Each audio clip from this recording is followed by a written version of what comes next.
Welcome back, oddballs and combat sports fans around the world, to another episode of the Oddass podcast. Taylor, we got a lot to talk about, man. We've got some bare knuckle fighting championships. We got some mixed martial arts competitions. We got some. We went around the world and back in 2 days, brother. Yeah, we're going to be all over the place today on this episode. We went up to Wilmington, saw our boy AJ Fry this past weekend. Shout out. Man, shout out. That was such a fun experience, man. It was great to get to, just meet the guy and sit with him and get some food with him and all that good stuff. Got a picture with Derek Brunson. Yeah, dog. Dude was cool as hell. Dude was cool as hell, man. My wife got to come. That was just an awesome experience, man. I do got something to share about that. Yeah? I don't think I've told you or your wife or anybody yet. I told AJ. So we go in there and we're setting up. We've already talked to AJ. AJ, by the way, had sweat. An entire ocean of sweat. Tell him about the sweat. Dude, all right, so it was like, I can't even explain to you how big a round it was, but dude, it was not dry for the entire 3 hours that we were at this gym he was at. And it was a giant puddle that everyone was avoiding for the entire 3 hours. I mean, I have literally never seen someone sweat so much in my life. I know it's crazy to harp on that little fact, but dude, it was unnatural how much sweat. It literally looked like Khabib's gym when they get done clean. They literally go through it there with squeegees and squeegee it like little waves of sweat. Woo! It's disgusting. Yeah, but that is what it looked like. No, but the moment I'm talking about is when we first got there and we get set up and we're doing the things. The very first camera shot I got, and I hope we have it in the footage, is I go from left to right across. Let's shout out Brunson's MMA and Fitness in Wilmington, North Carolina. Check them out, folks. It doesn't matter how big, how small, or in shape you are. Those guys do not judge. They love everybody. Everybody is welcome. It is not just an MMA gym. It is also a fitness gym. Perfect for any variety of individual ever. Back to the program. So, anyways, I go from left to right? And as I'm going, they're over there training. And I get right here, and I look up, and Derek Brunson looks me square in the eyes. Mind you guys, I don't know Derek Brunson. He doesn't know me. This is our first encounter ever. And, dude, he's looking me dead in the eyes, and I just went, and gave him a head nod, like, and kept it pushing, bud. But I felt like that look was intimidating. It wasn't terrifying. It wasn't scary. It was intimidating, as in, like, it wasn't like he was trying to threaten me by any situation. It's just I knew. Dude, if you've ever been in a fight before, you know what the deal is. You can get a gauge on somebody by the way they look at you.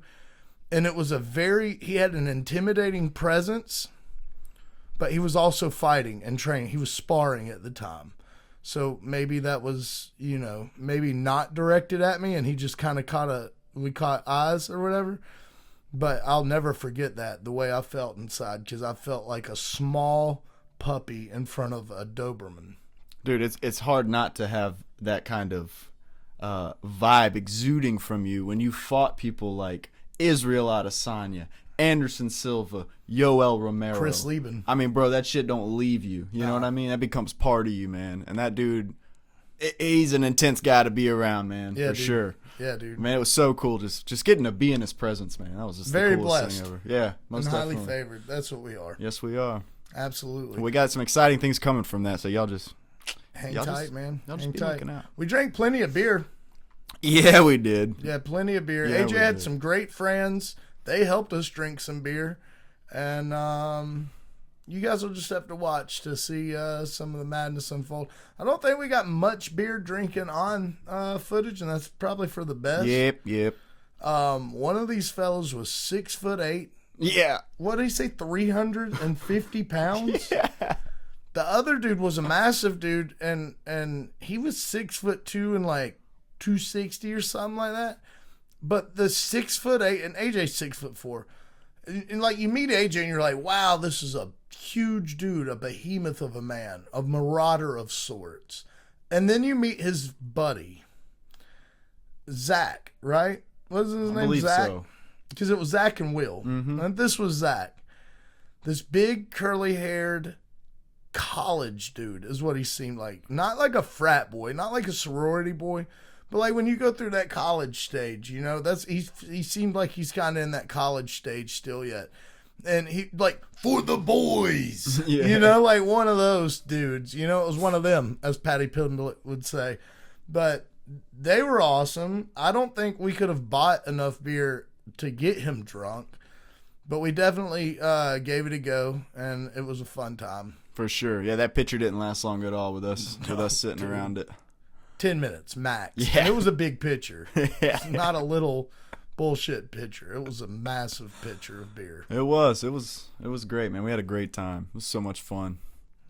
Man, and then we go to watch UFC. We can tell them about stuff behind the scenes. Yeah. All right, so we settle into the hotel room. I get the laptop out. I start setting up the UFC because, you know, we had to stream it from the laptop, connect to the TV, all that jazz. And, you know, we're watching it. We get in. I think I turned it on like 2 fights in to the prelims. And, we watched 3 fights or so, and Jason's laying down. Jason got like 2 hours of sleep the night before, and the main card is maybe a fight away. And Jason goes, "Man, I don't know how I'm going to be able to stay up to watch this main card." And I look over and I'm like, "Yeah, we'll see, man." And then not even a minute later, this dude is snoring. I was like, how is this humanly possible? This man was just talking to us, looking at me in the eyes. Dude, straight exhausted.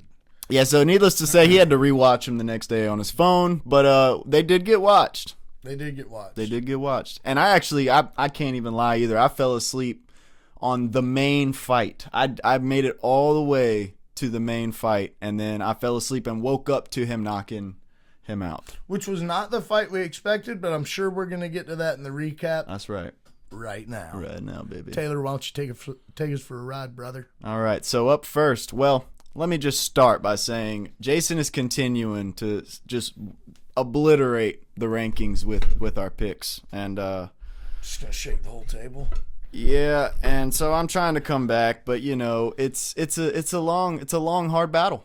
I'm walking uphill, I'm rucking. I'm going up a big mountain.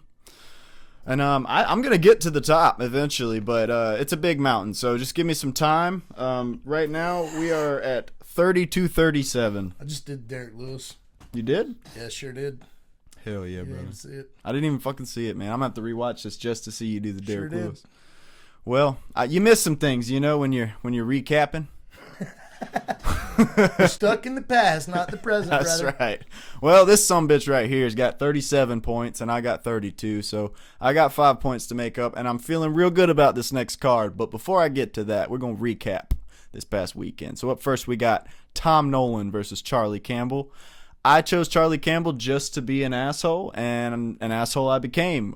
Tom Nolan got the job done. He was doing. Charlie Campbell was actually doing pretty good against him. He was outstriking Tom Nolan, but Tom Nolan just had this unshakable confidence about him, and he just kept walking towards him and doing what he had to do. He submitted him in the first round, took him 4 minutes. I mean, he was bloody by the end of it, but man, he went in there and mauled him kind of like a Hamzat situation a little bit. Yeah, dude, he was not accepting defeat. We were talking about this fight going into it. We were both 50-50 on it. Both guys are super good combat athletes. And it was hard to pick, but I'm just not going to pick against Tom Nolan. Well, So, you chose correctly, and I wish I would have followed suit. But, you know, sometimes I just got to be that guy. You know, got to do it. it happens. Got to be the contradictory fella. But up next, we got Jake Matthews versus Neil Magny. Now, this one was Controversial. very controversial, and it will probably be overturned. I will go ahead and say right now, we're not overturning any points. Absolutely. The points that happen are the points that happen as far as our picks. I mean, that's just too complicated. Shit gets overturned all the time. But anyway, Jake Matthews, I believe it was in the first round, had Neil Magny down and was pummeling him. And it was in the last 5 seconds of the round, and the ref, Perdios, I believe was his last name, waved off the fight in the last second, and then the bell rang. Now, it was an absurd stoppage, but from the ref's point of view, he saw Neil's hand do this. He grabbed his arm, he did. Yeah, and he saw it and he thought it went limp. Mm-hmm. He stops the fight. The bell rings. And then, Neil Magny's like, yo, what the fuck? I'm good, dude. What are you even doing? And then what's he do? Neil Magny starts running around the ring to show that he's fully in this, and Perdios sees that and he says, I fucked up. So you know what Perdios does? He acts like it never happened. I kind of liked it, dude. I hate it for Jake Matthews. I'm with you, bro. I really hate Jake. I hate that for Jake Matthews. I'm with you. I think that should be incorporated into the rule set that you have 5 seconds to correct yourself when you've messed up. And then if they don't believe that you've corrected yourself correctly, then they review it. But I do believe that we make mistakes, and you should get a few seconds to kind of just say, oh, no, I'm sorry, I was wrong. I know it's a lot more clear in hindsight after Neil Magny gets up. And some people would say, nah, he made the decision's made. But, man, I really like that they kept that fight going because Neil Magny took that and turned it around and submitted Jake Matthews in the 3rd round. Now, you got to look at the fighter side of this. Jake Matthews thought he won. Yeah. So, mentally, the fight was over for him. He let it all go, and Neil Magny was the opposite. He thought he had lost, so he is more fired up than he's ever been after that. And that gives Neil Magny the fuel to get it done. And Jake Matthews had nothing left to give because he had no adrenaline left. I mean, it dumped right out of him. And Neil Magny had all the adrenaline. So it was a battle of momentum at that point, and I think they did Jake wrong. But again, I'm almost positive they're going to overturn this. So here's my thing on the refs. And we talked about this on the way back from Wilmington.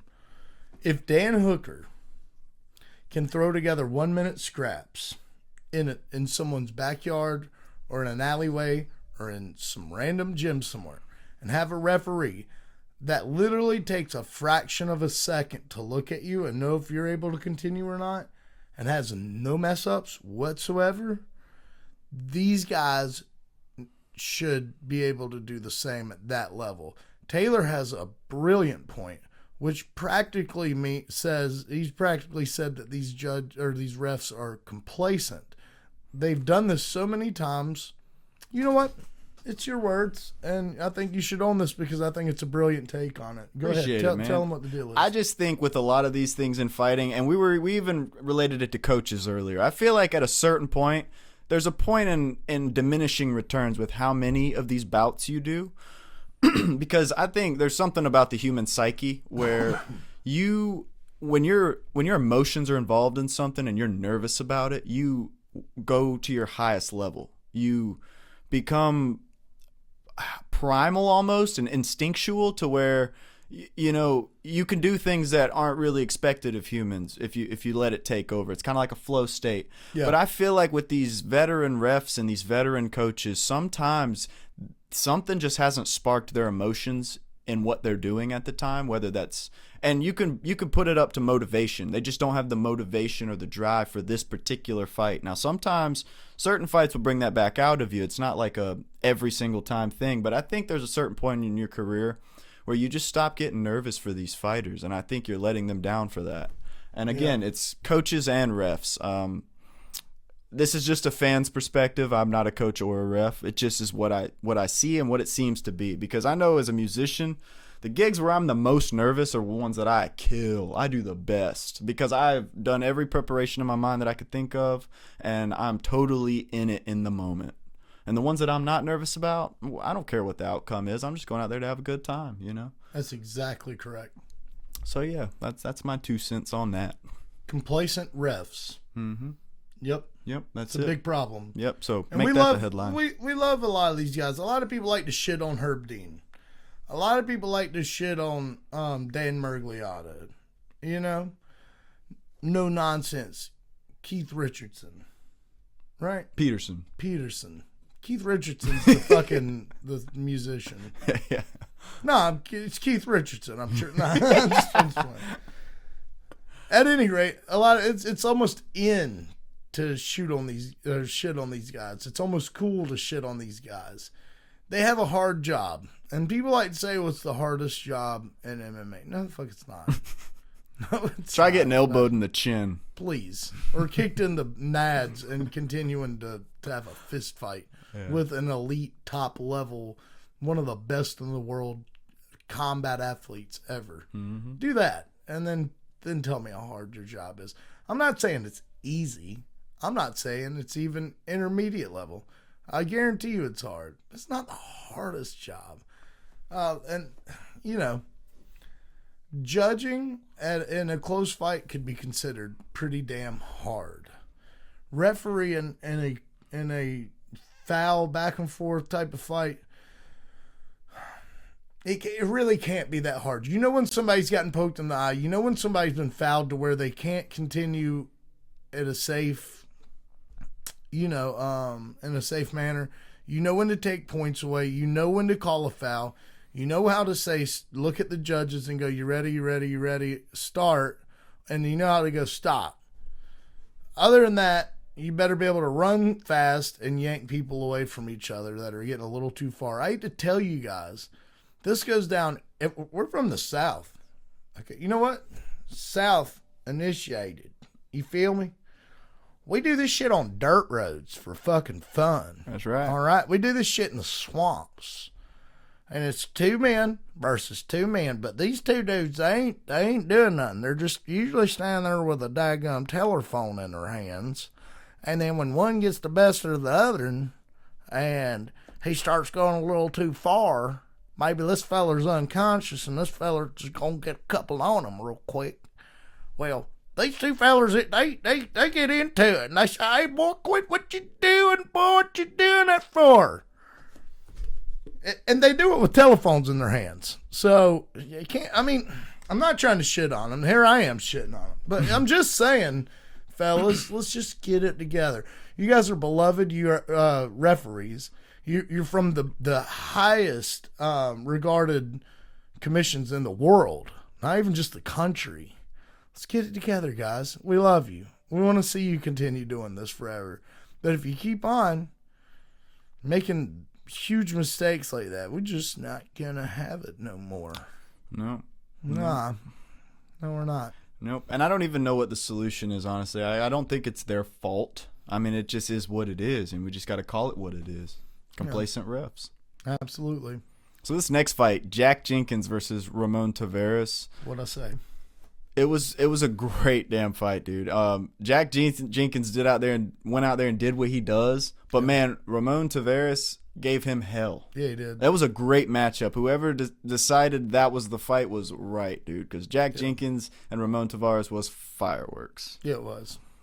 Let's be honest. I said that Jack Jenkins was going to dog walk Ramon Tavares. That was not the case. But Jack Jenkins did beat the shit. It was a definitive win for damn sure. But Ramon Tavares was not backing down. Not there just to take part, brother. Nah. He was dude. giving it right back to him. It was an excellent bout to be appreciative of. For sure. And that next fight was also great. Jimmy Crute versus Ivan Arslan. Jimmy Crute went out there and submitted that fool in 3 minutes of the first round. Yeah, dude. Bro, Jimmy Crute ain't no joke, man. Pretty sure I said Jimmy Crute was going to dog walk him. You too. did say that, and Yeah, you were correct. He did do that. You were correct. That one did get dog walked. Now, Arslan did come out there throwing straight bombs, dude. Yeah, he did. He straight up, he was tagging Jimmy up, but Jimmy was like, oi, mate, I'm not going to bloody have this in my fucking home crowd, brother. I can't do the Australian No, you shit. sounded just like him. That was pretty damn good. good. A good go, but he wasn't having that shit. No, he wasn't. Jimmy Crute went out there and did what he do. Yeah, he did. And it was great. And I'm happy for Jimmy. Me too. It's a strong name, Jim Crute. Yeah, old Jim Crute down the street. Sounds like a fellow we'd hang out with back home. Sure does. It kind of looks like him too with the mullet. Yeah. Dig it. Dig it. But then you got your main motherfucking event. Carlos Ulberg versus Dominic Reyes. Jason? Man, this fight did not go the way I thought it was going to go, dude. Carlos Ulberg's usually a counter fighter. He's usually on the defense with his footwork and on the offense after you've thrown, right? And he's a lateral mover. He's all over the place, and he fights like a heavyweight Izzy. And he did fight kind of like a heavyweight Izzy, but here's the deal. He switched it up on old Mr. Dominic Reyes. He was the pressure fighter. He was the one initiating any sequence that happened. He was pushing Reyes up against the fence, trying to, and that might be, I mean, we've seen it time and time again. Fighters push him up against the fence and go for the knockout. You know, Jan Blachowicz, Yuri with the infamous spinning elbow. I mean, I'm sure there's others, but Carlos Olberg, let's give him a round of applause. Excellent. Excellent, my friend. It's not the fight that I thought was going to happen. The result, in fact, kind of was. I figured he was going to get him out of there, and I thought it would be in the third round, if I'm not mistaken. I believe I said the third round, if not it was the second. I didn't see him getting out of there in the first because I didn't imagine him pressuring Dominic Reyes. Mm-hmm. It was like they wore each other's shoes for the day or something, and Dom is not the best at fighting off the back foot. Little behind the scenes Oddass. When we were doing the picks for this card, Jason was all about some Dominic Reyes, and then at the last minute, he heard me say Carlos Olberg, and something clicked in his head. He said, Carlos Olberg. It's just, I'm realistic. Taylor's one of the most realistic people I know. I'm a dreamer, brother. I love Dominic Reyes. I wanted to see him win so bad, dude. Hey, man, I think the dreamer in you is why you're whooping my ass in this, though, too. Because it's like, man, I know the dog in him would never quit. And you're right every time that happens, bro. Like, you just recognize the dog in people. I don't know what it is. Dude, I'm going to break the fourth wall for a minute. My brother, he loves the fights. Tom loves the fights, but he can't do the interviews, and a lot of people don't. That's no knock against him, but I'll be like, he'll call me and just tell me about his day. He works. I don't know, guys. I'm not even gonna try and butcher it, but he does crypto, and he makes coins and sells them to folks. And I probably fucked that up. But at any rate, he'll call me, dude, and I'll be like, brother, I can't talk right now. The press conference is on. I got to go. And he's like, dude, listen, I know you love these things, dude, but why are you fucking watching? And I'm like, dude, because I got to look in his eyes.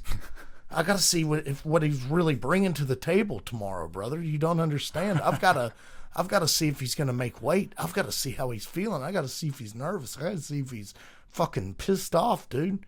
Look at the way I'm looking at you right now. This is what I'm looking for when folks go in there. I'm looking for this here. You know what that is? Locked in. Locked in and laser damn focused. That's what I'm looking for. So at any rate, yeah, dude. Gotta see his body language. The tone of his voice. Yeah. Is there a bulge or not? What? Pause. Does he really like this? Does he really, really like this? Oh, shit. That's funny. Yeah, but that was not the fight that we expected. It was the outcome, though. Yeah. Great card overall. The Perth crowd, as small as they were mighty, bro. Oh, yeah, dude. They actually ended up selling up. They ended up selling those seats, dude. It was just a lot cheaper. But here's the thing. They still made great money. Oh, I know. It's all just hearsay. I was just going by. Well, here's my thing, dude. Quit overpricing these fucking seats. I agree. Quit it. UFC. That's what keeps me from going. Dude, I'm not a goddamn motherfucking angry. You fucking make seats $350 a fucking piece for mid-tier seating. Mid-tier seating. Where I can't even see what the fuck I'm looking at. I gotta watch the fucking screen, UFC. We are your fucking average fans. We are the people supporting you. Blue collar, hard-working motherfuckers. And I get it, you got your office executives and business owners like to come to this fucking things too. That's great. Sell the front row the way you can, man. And I understand making money. I'm pretty savvy in the business world, man. I understand, but don't fucking, ooh, it's going to grind my gears. Don't make it to where your most hardcore fans can't come to see this. Because what you're going to end up doing is you're going to go back to all these cities. I understand that you used to be a global phenomenon, going everywhere. That's great, dude. But you haven't been in these cities in forever. And this is what this proves is that you can go there the one time and yeah, you're going to do fucking fantastic. But if you come here on that bullshit like you did this time without fucking stacking the card as good as you can, this is no knock on the fighters. We thought the fighters were terrific and they did their jobs more than great. This is a fucking direct shot at the executives for not stacking these fucking cards and thinking you can come through here with that bullshit and expect us to pay fucking, or those guys, Australian dudes, to pay fucking $300, $400, $500, $700, $1,000 for seats, man. On the second go round, it's not happening. Fool me once, bitch. That's on me. Fool me twice. Fuck you. That's how you're going to lose fans, dude. That's why you ended up selling those seats for $50 a seat. And that's the way it should be. Not even 50. Sell them for 100. Sell them for 150. Sell some of these mid-tier chairs at $200. Not motherfucking $350 for a fucking chair, dude. Just something I could sit at the house and get a way better view, of for fucking $70. Which is extremely outrageous, and I get they're not the ones behind that. I'm not going to shit on them for the fucking pay-per-views, but as far as the seats go, fuck you. And that was my rant. Appreciate that, man. You said what we were all thinking. I mean, I've literally never been to a UFC fight for that reason. I just think I'm going to enjoy it way more with $300 in my pocket on my couch. Yeah, dude, that's what I'm saying, dude. We work hard for this shit, dude. Yep. People don't understand. Some people don't understand, dude, how fucking hard someone like you or I works. And maybe you and I do two totally different crafts and two totally different trades with different hours. But, brother, you travel around the country performing in front of huge audiences. I fucking break my dick off and fucking work every single fucking day, dude, for fucking 8, 10, 12, 14 hours a day sometimes. And then that doesn't even count the work that I do whenever I get home, I'm fucking building shit all the time. People, you pick up a goddamn shovel and trench for fucking 10 hours. Go ahead. Go ahead, dude. Because that sounds simple. Yeah, I'll pick up a shovel. I'll dig holes. You won't last an hour, dude. Most of you will not last an hour. I'm talking about a 4 or 5 foot deep trench, 2.5, 3 foot wide. Run it 100 yards, brother. Go ahead. And guess what? It's got to be done today. And then I got to put up with all this fucking shit. And then when UFC comes to town, and I make decent money. And after working like I do, and making the money that I do, which is decent money. It's not over the top, but it's more than a little bit of a living. You feel me? I can't afford to go watch these people. I've been to UFC event. Admittedly, the owner of the company I work for bought the tickets for my birthday. That's what happens. And while he and I might not see eye to eye right now, I appreciate that dude for that. And for a lot of other things. I'm sure he appreciates me for some shit too. That's why he got me the fucking tickets. But, at any rate, it was one of the kindest gestures anyone's ever done for me. And I appreciated it. Because guess what? I could have never afforded the money it took to get us as close as we were to that cage to see the people. UFC Charlotte, for anyone that doesn't know. Fantastic card. Ian Gary was on it. Matt Brown was on it. Jessica Rose Clark was on it. She got beat. Didn't give a fuck. Love Jessie Jess. It was awesome. Shelton Almeida was on the card. Would have never got to see this shit. Would have had to watch it from the house for free. That's cool. But you want to go to these things. But then you go, damn, I can watch this on the couch for free for my subscription. Or I can drive 2.5 hours up the road and I can pay fucking $380 a seat per ticket. And that doesn't count the hat you get. That doesn't count the drink you get while you're there. Or maybe a couple alcoholic beverages while you're there.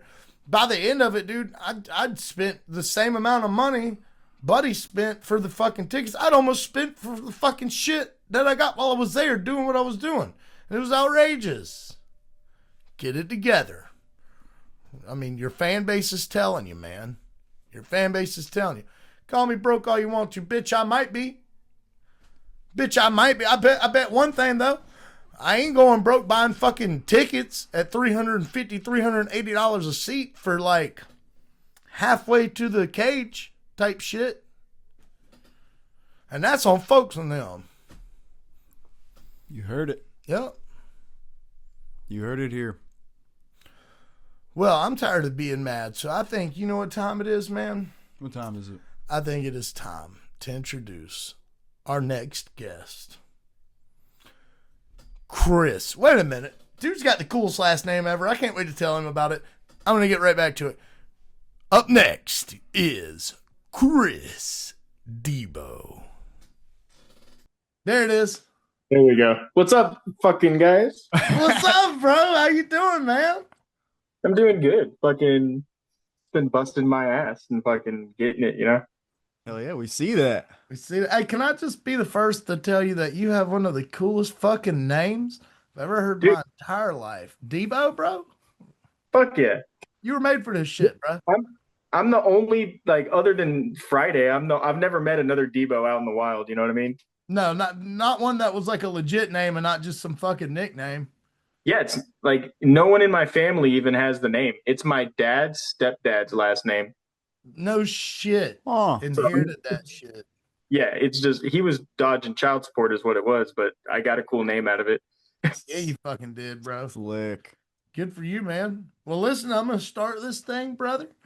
But first, I just want to tell you that we greatly appreciate you being here, man, and thank you.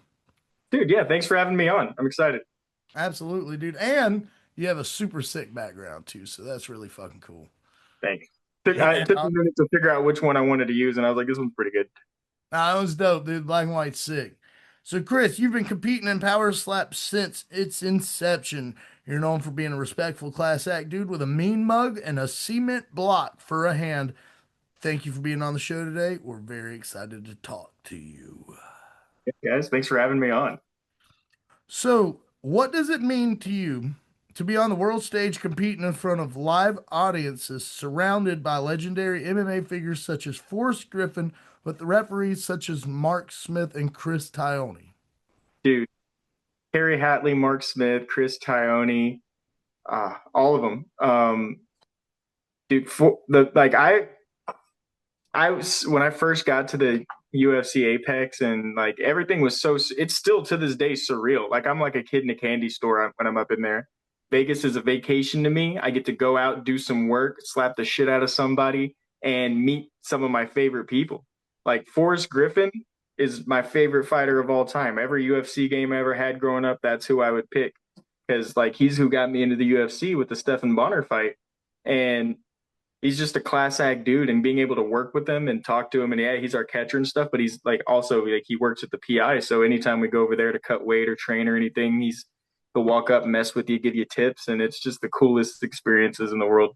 I couldn't ask to be doing anything else, honestly. Like I've wanted to fight since I was a kid, but being 5'9" and kind of chubby, options are limited. I feel you, dog. I feel you. So yeah, man, Powerslap is a blessing. I fucking love it. It's my fucking it's all I got to focus on, you know. For like I focus on other things, of course, but like it's all I want to focus on is how I should have phrased it. Well, you know, Forrest Griffin, he used to hang around here for a little bit. I'm pretty sure I've been told all kinds of shit, but what I do know is that he frequented Augusta a lot and he trained here and he made a big impact on the city, man. Dude, yeah, he's every instance I've ever had with him, he's a fucking class act. And all like that goes the way for most of the fighters that I meet. Like even though like UFC fighters, you know, there's completely different bracket of combat sports. Like most of the slap fighters can't do what they do, and most of the UFC guys or just other pro MMA guys wouldn't want to do what we do. But in person, I've never gotten any like disrespect or, oh, that's stupid. I've had some of the coolest interactions. Like when I went to New Orleans for Powerslap, I ran into Chris Weidman out on the street. And I No was like, shit. it just in front of the hotel. I was like talking to him. He saw me wearing a slap jersey, and he started asking questions and about like the technique and what we do, and like we measured up on each other. And about halfway through the conversation, I was like, "That's the fucking All American." I was like, Yeah. he fucking tussled my hair and was like, "I like you, dude." Like we had a fucking cool little moment. It took me half the time to realize I was like, "Holy shit, that's fucking Chris Weidman." Dude, that dude lives like an hour up the road from here, too, by the way. That's awesome. Yeah, dude. Hey, you should tell him, hey, I know some motherfuckers over there in the swamps. You should holler at them boys. But no, Chris is cool as fuck though, for real. Um, hey, you seem like one of those dudes we grew up with. That we grew up in a small town. We were kicking coke cans up the train tracks, fishing in creeks, getting into all kinds of shenanigans we should have never done. Fish fighting up dirt roads, driving pickup trucks. Are you a pickup truck guy? Oh, dude, yeah, I got a fucking little Chevy Cruze right now, but I grew up on my fucking granddad's box Chevy. Like, Absolutely. dude, I grew up in Bristol, Texas, and our population is less than 1,000, maybe a little over 1,000 now. We had one store that was owned by some Korean people. Like, they bought it out in like 2006 or something, and there was no gas. Like, we're 15 fucking miles either direction from anywhere, so it's just a little drive through back farm to market road, and it was awesome.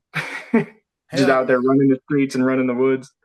hell yeah. Did you ever have any scraps up any dirt roads, man? In a couple of friends' backyards.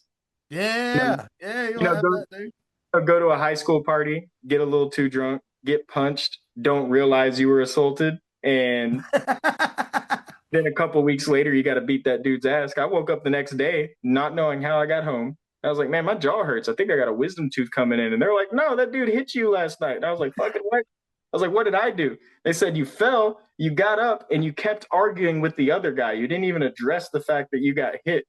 You just ignored. We had to get you out of there. And I was like, that's crazy. I'm going to have to fucking do something about that now I'm sober. Yeah, Can't dude. just hit me. I had a little situation similar. We both know the dude. I ain't gonna call him out by name and do him like that. He probably gonna watch this shit. But there was this dude that always talked a bunch of shit. It's the only fight I've been at a party. And this dude used to talk all kinds of mad shit about what he'd do and what he wouldn't do. And then we stepped out front and handled that shit. And I dusted him up clean, cold, cleaned him up, dude. Oh, And then, and then his dad pulled up and he's like a hardcore dude. And he's like, blah blah blah, you gonna do this one on one? Because he went home and told him that we jumped him or something stupid because we didn't. And then he had to see us. Then he had to see his son get cold cleaned up again. So that's fantastic.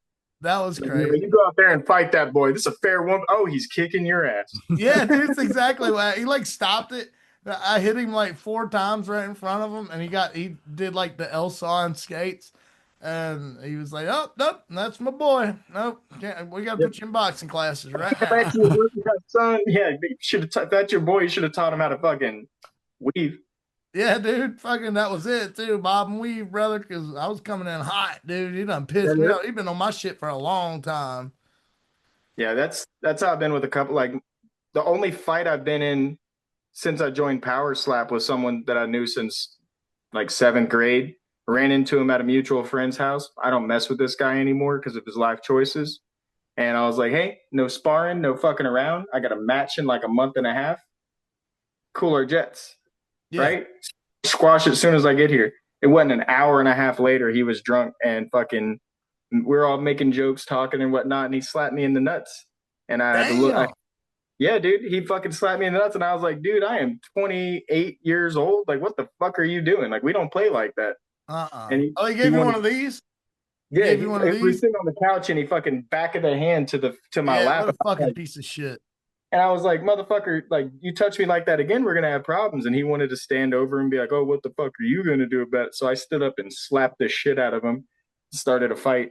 Power And slap. Power slap. Shout out. yeah, dude, had to, that's I was 2-3 matches deep, and I was like, oh, I'm gonna fucking slap the shit out of this guy. Slapped him, started a fight, put a hole in our friend's wall.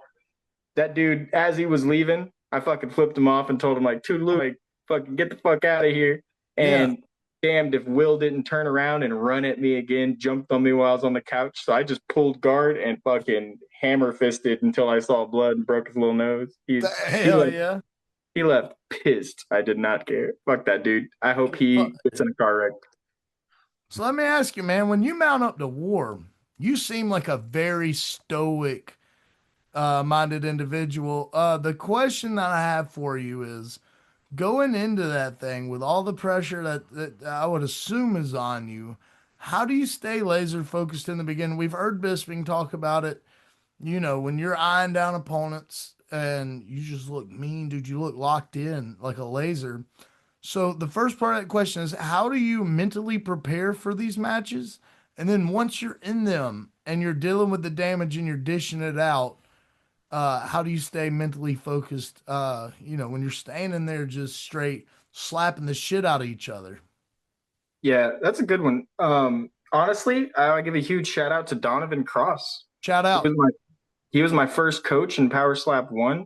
The day before the live events went off, we were on the like a exhibition card to test out everything, and we did pretty good. And they gave us most of us contracts out of that. And so like I'm not an OG from season 1, but me, Blackburn, Andrew Fields, Austin Turpin, and a handful of other guys, we all fought the day before. Or Alan Klingbeil, like we all fought the day before anyone even had a belt. So like, Damn. we are OGs, but we just weren't season 1 OGs, like from 6 months prior. Right. And yeah, Donovan, like I'd never been in an official, like professional fucking competition like that was combat sports. And I'm trying to rile myself up, get hype, and be like, oh, I'm the man, I'm the shit. And Donovan he's really good at coaching, dude. I hope they bring him back to coach because he told me everything I needed to hear in the moment, kept it short, concise, let me know. He's like asking me questions. He wasn't like, what are you going to do to him? He was like, why are you here? Who are you here for? What are you going to do? You know why you're here. Go take care of fucking business. Like That's this right. isn't about all the cameras. This isn't about all the bullshit. Ignore all that. Go out there and do your fucking job. Like you know why you're here. Go get your fucking money. Go make a name for yourself. Stand on business. Like, and he's right. And it's like fucking. You just have a good conversation with a good friend, and like I said, I treat it like a vacation. I've met so many good people. I'm like my circles home and back in Texas are small. I talk to like 6 people.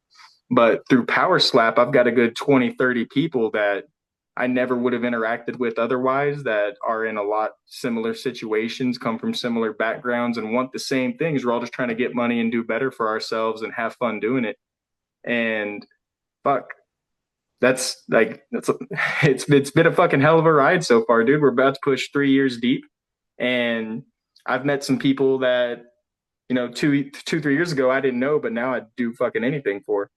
And like Blackburn and Andrew Fields, shout out to them. They're the boys. Shout out, dude. Blackburn's the fucking man, dude. Hell yeah. He is. Garrett Hell yeah. Grimes, Blackburn, Andrew Fields, Dorian. The list goes on. But yeah, Power Slap's just got a huge thing in my heart, and I want to immerse myself in it. Like I fucking pissed that I missed weight, got knocked out by KO Chris. That fucking tweaks my fucking chaps. We don't really But like that dude either, bro. We don't really like dude, bro. dude, I fuck him. That's all I'm gonna say. Fuck Yeah, dude. And him. let's just leave it at that, right? Let's take it on the chin. Shit Oh, I did. happens. I know, but fuck that dude, bro. Yeah, Fuck that he dude. was better. He was better that day. I was outside my head. Like, the weight cut had me mentally fucked up, man. I dropped a lot of weight, but fucking it is what it is. I'll come back better and beat him. I don't care. Oh, I guess he's running a 185, but whatever. That's what I heard. Yeah. Chicken. Like the dudes ain't up there stronger than us. What? Yeah, shit happens, man. I mean, it happens to the best of them. But on a Oh, lighter note, I saw that you met old Uncle Laser at the Comedy Mothership not too long dude, ago. that was awesome. See I that right got there? Yeah. there. Yeah. Yeah. Ooh, ooh, ooh. Show 'em what the deal is, dog. Show 'em what the deal is. Oh yeah. Fucking yeah, dude. Like I said, I like being around like-minded people, and I love comedy. And I haven't been to a live comedy show yet, and been watching Kill Tony for fucking ever now. And I was like, I'm gonna see what the mothership has going on a random Wednesday night after work. And I fucking talk. I got a couple of the dudes that work there follow me, and I fucking talked to him, and I went over. fucking picked a random show that doesn't explain the lineup. There's just who comes, who comes. And I saw so many comedians that I fucking like follow and know, like Kim Condon, Kurt Metzger, fucking Kirk Fox, fucking Shane Gillis. Saw him do Whoa. and Yeah. Brian Holtzman closed, I think. And then on my way outside, I run into Uncle Laser, who just performed in the other room at the same time. And I was like, oh, fucking serendipitous, dude. You're hilarious. You've done a good job and you get better every time. It's awesome to see people's careers change when you listen to the beginning of what they started out as. Oh yeah, Most definitely. I was just watching Kill Tony last night. just talking about him in general and his start and progression too. Yeah. Yeah, dude. I've been writing and I'm just fucking biding my time, getting better at timing and fucking being in the moment and presence and awareness. But yeah, I fucking love comedy and I want to try stand up, and going out and watching a show put a lot of respect in my eyes for how hard that shit is. Like I'm in a room with 200 other people and I'm watching this guy 15 feet away fucking sweat, even though he's a professional. Like it's weird trying to like it's cool. I respect it a lot. It was awesome for my first time to go out there and see so many fucking legends. Yeah, man. I also have that dream. I have a whole list of jokes in my phone too. Let me ask you, what is your all right? If you were to do stand up comedy, what would be your stand up type? Like, are you into dark humor? Are you witty? Are you into fast pace? Like, what's your type? I think like I like riffing a lot. Like most of my humor comes with situational things. I'll just be out with the boys and we're vibing. And then you crack jokes from situational things that you're noticing immediately. Yep. Because I found out that because I thought I was a pretty funny guy. Like I crack up the boys all the time. And then when I try to sit down and write, the process is hard. Like Yeah. it's fucking terrible. I hate it. And it's making things situational. You got to be topical and relevant and play to the crowd and its demographic. But for the most part, I think I like riffing. I think I'd probably enjoy crowd work, and it's definitely dark humor, dude. Yeah, it's like yeah. I can make some PG jokes, but the brunt of it is going to be what I think is funny, and what I think is funny. Not a lot of people. Shit. Yes. So when you signing up for Kill Tony, brother? Dude, fucking not for a while apparently, because the next ticket you can even get to a show is December 31st, and that's only because they're at the Moody Center in Austin doing a fucking like arena again. So that's the only reason it's not sold out, is because there's so many seats. That's wild. I was laughing because I thought he was like, nah, bitch, I'm working on my fucking shit. But he was like, nah, motherfucker, you can't even get through the door, dog. Hey, I have heard if you go stand in line, you can get tickets at the box office though. Yeah, and I'm sure there's honestly people out there scalping them as well. But like, it's hard for me to get free on a Monday night. Like I work 6 to fucking 4 or 5 in the afternoon. But I'm sure you can. Like that's why like seeing that the Monday night episodes are sold out so far in advance. That's why I was like, well, I don't necessarily need my first comedy show to be like an airing of Kill Tony. So I just went out and I was like, I picked a room, went to the Fat Man, and saw some fucking legends. And I was like, I'm just gonna start going more frequently and doing the thing, surrounding myself with the people that I want to be around. That's awesome, man. Yeah. Dude, and just the comedy mothership is amazing. I'm gonna fucking I know Joe Rogan doesn't like Powerslap, but he's done such amazing things in Austin for comedy. And it all started because of Ron White. Being in the store and how professional everything is, and all the people working there for the most part are like regulars and people who are like on frequently, and local comics. It's just great. Saw Heath Cordes and like several other comics he was just working, putting my phone in a bag. And I was like, this motherfucker. No. I can't wait to check it out, man. Dude, we're gonna go one day. Yeah. We'll hit you up when we go. Yes, sir. Just message. We fucking definitely have to link up and go. Definitely. Got good drink too.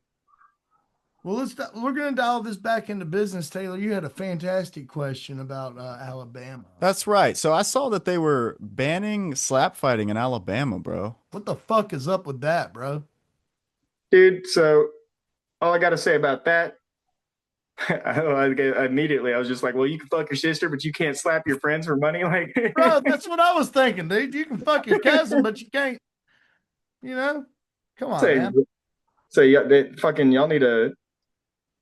unroll that tide and fucking loosen them purse strings because Powerslap's here to stay. And I said it fucking a year and a half ago. Powerslap 2048, we're going to the Olympics. Damn right. Hell yeah.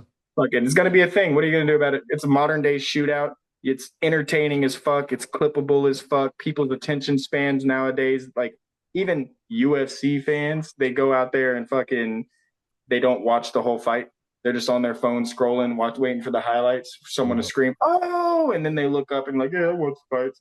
Like, dude, what you want to see is the action, the pop, and the finish, and that's all Powerslap gives you. Can I be honest with you? That was me. That was you? me. That was me 4 months ago. That Dude, was me.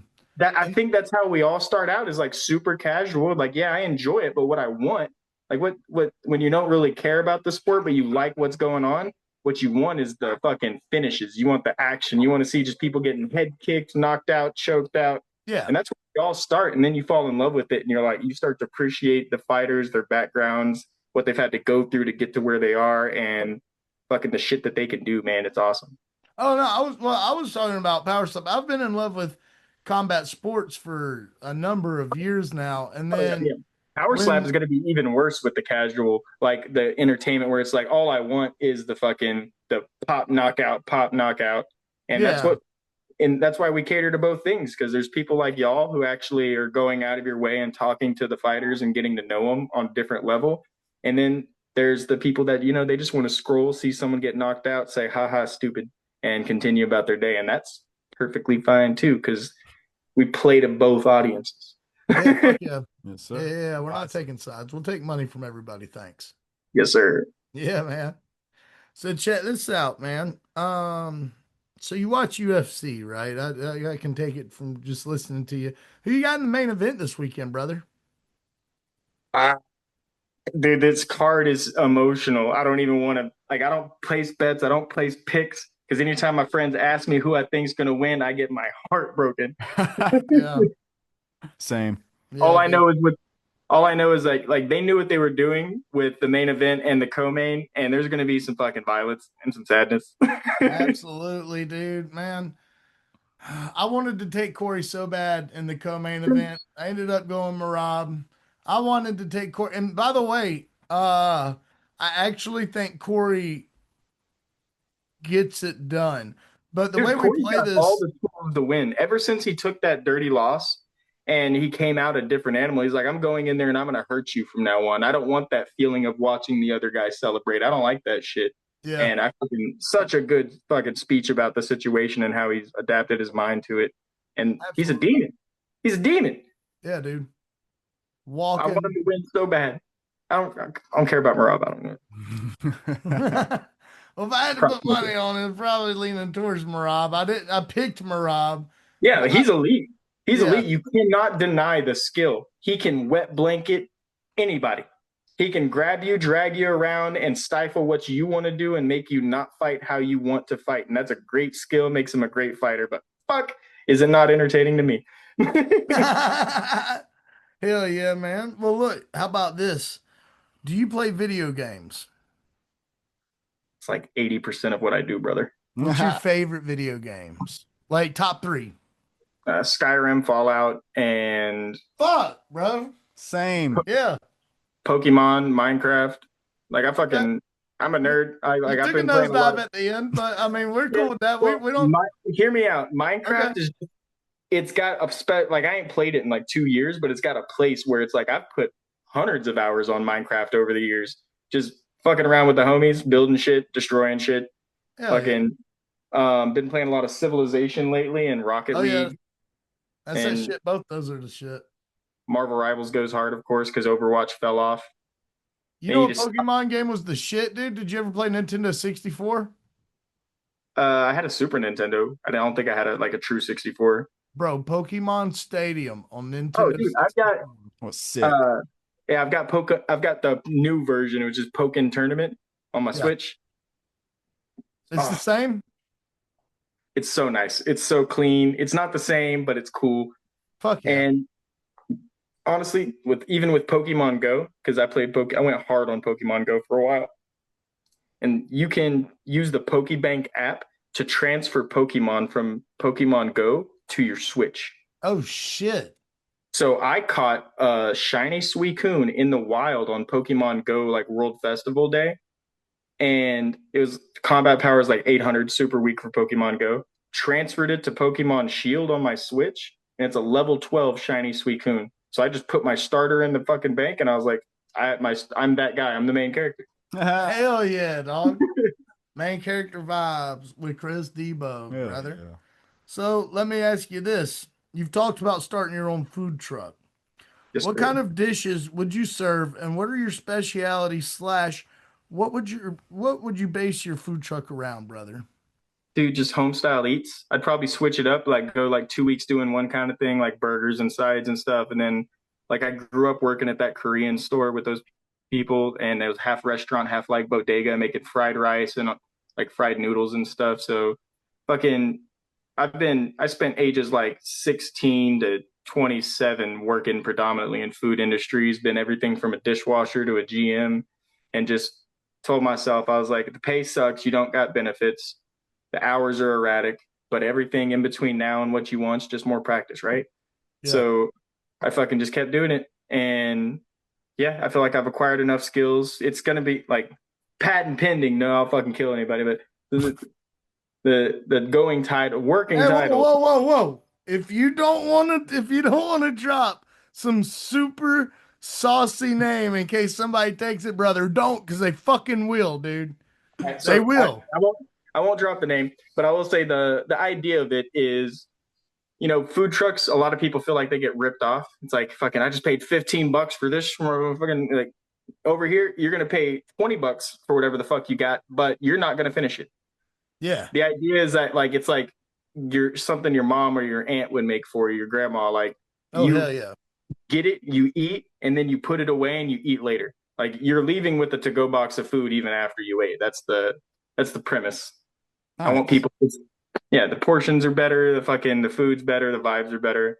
I don't know. I think I'm gonna start off with one, working it myself, try to get some cool spots, and eventually I want to have like a little like 4 to 6 of them work in various festivals and circuits and concerts and stuff. Just have them posted up and vibe, man. Passive income's the future, and I love cooking.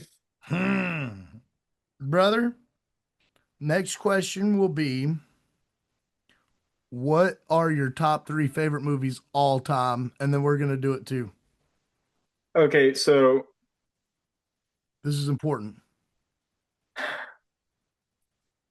you're going all genres of movies? Yeah, dude, across the board, full sweep, top 3, your favorite. Not like greatest of all time, Right. like Yeah. a Mount Rushmore of the, like No, yeah. your Okay, Mount Rushmore. so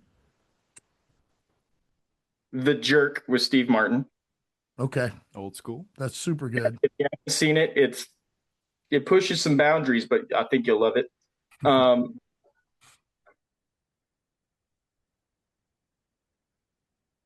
Dude, Inglorious Bastards. That's Oh yeah, dude. Come on, dude. Great one. Easily. And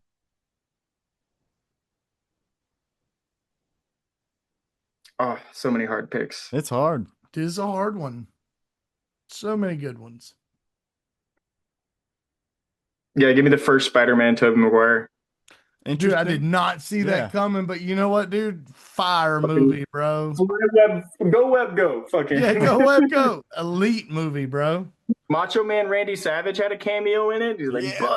is Randy. Like, it's such a good. I watched that movie so many times. You're going nowhere. You're going For 3 minutes. Yeah. Good movie. I think mine would have to be The Patriot, Mel Gibson. Oh, dude, Yeah. Yeah, right solid. there. I didn't even think about Gibson movies. Damn it. No Lethal Weapons. Fuck. Yeah, you fucked up. You fucked up. It's hard to come up with off the top of your head. Oh, yeah. Green Mile. Green Mile. Yeah. I'm tired. Yeah, I'm tired. Oh, fucking Forrest Gump and Castaway. I didn't even think about Tom Hanks. Man, those two are so good. Tropic But I Thunder. think Tropic Thunder.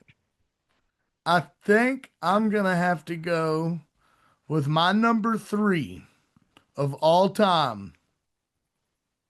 I think I'm gonna go with Godfather. Godfather. Oh, come to me on the day of my daughter's wedding. Yeah, hell yeah, dude. You did it so good, dude. You did that so good, dude. I'm fired. The disrespect. You know? All right, for me, I think I got to say number one is Everything Everywhere All at Once. That's a good one. The Jonah Hill? I don't know. It's No, I that said the was same shit, dude. I said the no, same shit. We've done that this was before. it's that like was an Don't Asian Look Up. movie. Yeah. Yeah, dude, Hitchhiker's Guide to the fuck. I'm all Yeah. other Coming up, favorite movies are coming flying up through with my head. all of them now. Yeah, so Everything Everywhere All at Once is one of them, and then probably Tenacious D and the Pick of Destiny. That one changed my life. My fucking Yeah, brother. dude. Yeah, Thank dude. you. Changed my I life. fucking love Tenacious D. I saw him back in Hey. 2019. Oh, dude, fuck yeah. The Got that at the Devil rides concert. again like a phoenix. Damn right, dude. Nah. And then I think my third one, I'd have to go horror and say Hereditary, man. That's the best horror movie I've ever seen in my life. Yeah, dude. I love that movie so much. Chris, Oh, we've got 10 minutes left on this Zoom call. So I'm going to run through these rapid fire questions, and I'm going to pull my phone out to do them. Okay, brother? no problem. And then, by the way, you're more than welcome to come back anytime because, I mean, you're just one of these dudes we could talk to for hours. You come back anytime. I don't give a shit what you got going on. If you want to talk, even if there's nothing going on, you come over here, brother, and we'll just talk to you anytime, dude. Seriously. Thank you, boys. Yeah, this has been a blast. Yeah, Like I fuck said, yeah, dude. like y'all said at the beginning, it seems like we grew up in similar like socioeconomic areas. So Yeah. like everybody from these time periods and pay brackets seems to think it the same from what I've gathered. Yeah, Sure. dude. We're all just good dudes trying to make it to tomorrow, brother. You know Fuck what I yeah. mean? How old are you guys actually? Low 30s? 31. I'm 30. Yeah, I just turned 30 on Sunday. We know. Nice. I told you Yep. happy birthday. Yes, you did. All right, rapid fire, brother. We're going to call it red corner and blue corner, but you don't have to worry about that. It's just a spicy little name to go with it. Right on. Boots or sneakers? Sneakers. Bank fishing, boat fishing, or dock fishing? You ain't bait fishing. Go fuck yourself. That's right, brother. GM, Ford, Dodge, or Toyota? Chevy. Absolutely, brother. He just said, hey, that means GM, but we know what the fuck you meant, dog. The real ones know. Doritos or Cheetos, brother? Doritos. Bang. Japanese food or Mexican food? Japanese food. Would you rather fight a puma or an alligator? A Japanese guy. What the fuck? I don't want to fight a puma or an alligator. No, dude, you got to, bro. You're in. There's two rooms. All right, There's then an the alligator room and a puma room, and you got to fight one of them, dude. Alligator room all day. No crocodile rooms. Alligators are cool to wrestle. Crocs, no. See, I could have made it worse and said you got to fight one and fuck the other. So, you know what I mean? So, would you rather survive in a zombie apocalypse or several hundred years after in a nuclear apocalypse? Oh, zombie apocalypse. Fuck Easy. radiation poisoning from places that you can't see that shit. You got a Geiger counter? Nope. You're No. fucking dead. Yeah, you're dead. Right They're all gone. Yeah, at least with the zombies, I can like lock a door. Yeah, bitch, just ain't Fallout. You know what I mean, dude? Yeah. Hey, Um, I'm dying so fast. Let me ask you something, and this is going to be kind of the odd-ass podcast question. We always do an odd pod question. I might do two. I might do one off the cusp, okay? All right. If you could have any superpower, whether it's already someone's superpower or if it's one made up by you, totally original, what would it be and why, brother?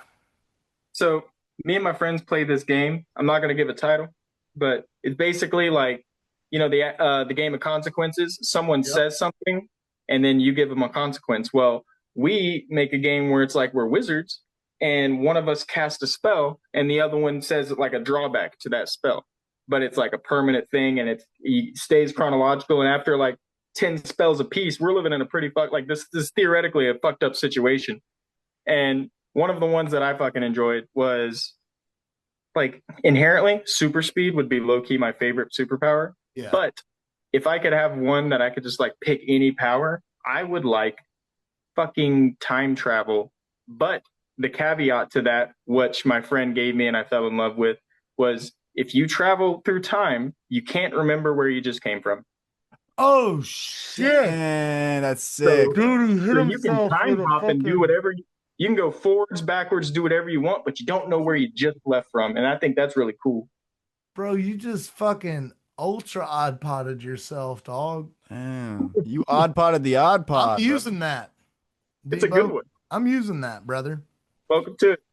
All right, I'm gonna ask you one. I'm gonna ask you one that we asked our last guest, who was super cool, brother. I don't know if you saw that dude, but he was fucking awesome, dude. He's coming into Power Slap himself. Um, would you rather meet an alien or travel to and experience the alien's home world?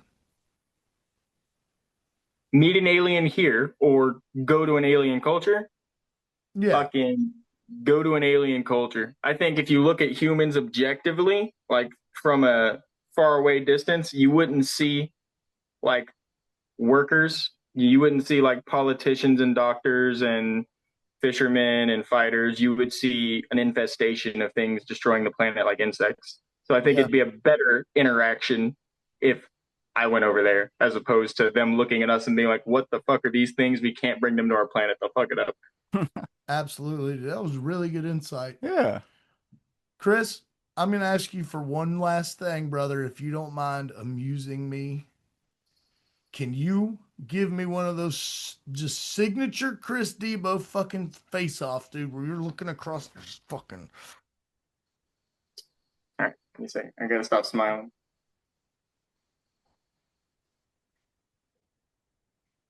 Dude, I can't do it, dude. Oh my God, dude. I'm trying really hard, Chris.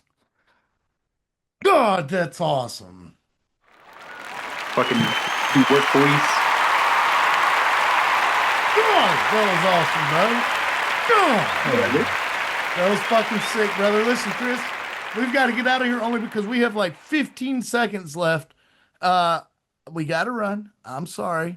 Or it's no, it's 3 minutes. It's 3 minutes. Yeah, I you apologize. got any plugs or shout outs before? Yeah. I thought it said 15 seconds. It said 3:15. Just wanna. I'm not gonna name names from Powerslap like crew, but like shout out to all the people who work so hard to make us dumb fucks look good. I know it's Shout hard. out. And fucking shout out to Head Rush for changing the game in our apparel. Fucking love the products. Our clothes have done nothing but get better. And Babyface gonna retain that title until I take it from him. And Hey, shout out. yeah, fucking, I love the boys, and I love fucking being on shit like this with you guys and meeting people who actually want to talk to us and appreciate the sport and appreciate us for people because it's not all about slapping motherfuckers. That's right, dog. Hell That's yeah. right. I mean, but Yeah. sometimes you got to slap somebody, but sometimes you just want to play Skyrim too. And eat Sometimes you got to kick a man's ass. That's right. It does happen. That's right. Well, brother, you've been awesome, man. I mean, seriously, we greatly. You guys have been awesome. Cut a little fucking. If you're not watching the Oddass podcast, then your Oddass is fucking in the wrong loops. Hey, shout out, dog. Shout out. Shout out. Appreciate you, brother. I appreciate you. brother. This has been so much fun. I also like the card table. Hey, thank you, man. Appreciate that. That's this mastermind's idea right here, brother. You play all those? Yeah, I'm a professional musician, full time. Oh, right fucking on, dude. I see bass, acoustic guitars. Is that a violin and a ukulele? Yes. Yes, And then I have a exactly. drum set right there. And a banjo Yeah. right there. Yeah, Yeah, that's banjo. exactly a banjo. Fucking, if I could play anything, it'd be fiddle or banjo, but I got stupid fingers from what my music teachers told me. They don't Banjo's remember. hard. It's so hard, dude. Banjo is hard. Hey, you get a walkout song when you walk out, right? Yeah, I've gone through 3 of them. You should let I've us write done- you a walkout song. Oh, dude, that'd be fucking awesome. My first one was the Metal by Tenacious D. Hey, hell yeah. Shout out. That's fire. That's And then- fire. And then I'm pretty sure I did my research. I was the first person in a professional setting to use Crispin Wall's Whatever by Our Lady Peace for a walk yeah. song. And then I stopped doing that because I saw Rey Mysterio at one of the events and I didn't want to make him sad. True that. So my next one, this last one, I used Batista's I Walk Alone by Saliva. Sick. Fuck yeah. Well, hey, But yeah, brother. I'd love to work with you guys and get a fucking song written. That'd be dope as fuck. We'll knock this shit out. On God and ganging them. Well, hey, brother, this thing's going to shut off on us any second, brother, but we greatly appreciate you, Chris. I'm going to message you. You're more than welcome to come on anytime. Appreciate you, boys. I had a blast. Appreciate you, brother. Thank you, homie. Man, dude, that was really insightful. Bro was on that shit, dude. Yeah, bro. He reminds me of somebody we grew up with or something. Dude, super cool. Yeah. Super cool, dude, man. We appreciate that, Super Chris. down to earth. We appreciate your time, brother. Really do, man. Well, Taylor, how about we move this thing on to BKFC 82. That's right. Going down to Newark, New Jersey this Saturday. Let's start with Platinum Mike Perry and Jeremy Little Heathen Stevens. Taylor, who have you got in this fight, man? Platinum Mike Perry, dog. Absolutely. I don't know if I could ever bet against Platinum Mike Perry and BKFC unless he's like 50. Yeah. And he's still just trying to go out there and do it. Like, yeah, I think it's Platinum Mike Perry, dude. So Jeremy Stevens busted out onto the bare knuckle scene and just annihilated folks. And here's the thing about Mike. He kind of outlasts his opponents, right? Now, he dog walked Luke Rockhold. Luke Rockhold did not expect that shit to go the way it did, okay? But Jeremy Stevens full well knew what he was getting into. And even though he's the lighter opponent, man, I think he's going to come more prepared for this fight than any other fight he's ever competed in, man. If he knows what's good for him, he will. Oh, I guarantee you he is. I have a hard time picking between this. Because for the same reason I'm picking the opponent in the co-main event that I'm going to, I feel like Jeremy Stevens, usually when fighters come up to fight bigger fighters, the smaller fighter wins. There's usually more technique involved. They're usually faster, quicker, lighter on the feet. And maybe they substitute all of that for the power of the fighter that's above them.